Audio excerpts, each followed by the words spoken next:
Sports Collegian readers, Marcus Traxler with Spencer Chase, sports writer, and let's talk Port Classic doubleheader. It's a pair of wins for the Jacks. We'll start with the women, 65-43, and what might be their ugliest 22-point win of the year. Yeah. But I mean, they didn't shoot well. They didn't defend all that well at times. But what did you kind of bring away from a game where they didn't perform near their potential against the league's worst team? You know, they kind of played down to the level of Southern Utah, and I forget what the amount of turnovers they caused. It was something ridiculous. 24 turnovers. That's a lot of turnovers caused.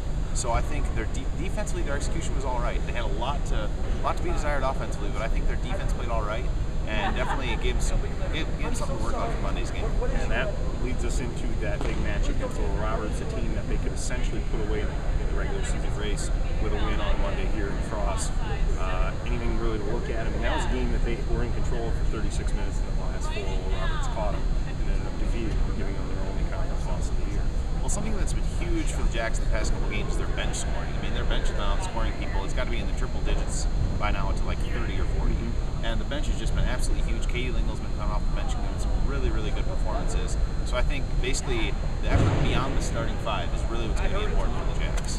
Let's talk men's basketball. And this is the closest margin of victory in a 66-56 victory since November 12th season opener against Western Michigan.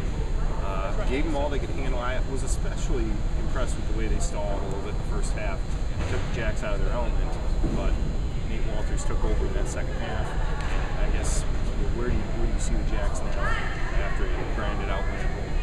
You know, that was a really very, very tough win. I think the Jacks can definitely use this as a learning opportunity. I mean, they didn't run away with it like they did the Oral Roberts game.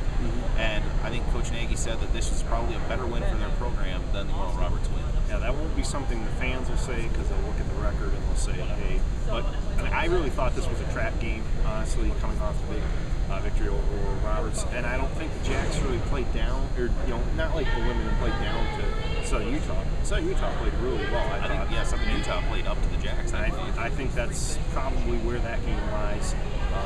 But next Thursday, men are at Vermillion. We'll be there too. And then next Monday night, in Vermillion for the women's game. So regional rivalry back on again. But two wins tonight for the Jackrabbits. For Spencer and Charlie Hildebrand, our cameraman, I'm Marcus Traxler. Thanks everybody.